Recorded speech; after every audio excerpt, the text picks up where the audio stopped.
vlog. Nandito po tayo ngayon sa King Medical Center.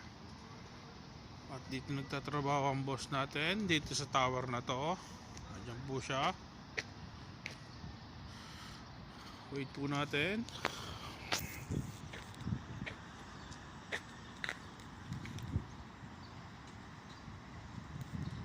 Pupunta siya ng airport.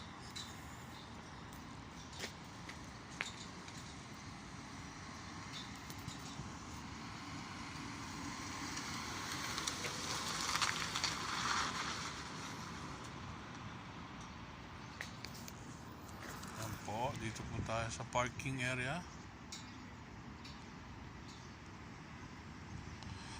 Ewan, nandiyan po sa Academic and Admin Tower. Nandiyan ang boss natin. Dito po tayo sa Gate 17.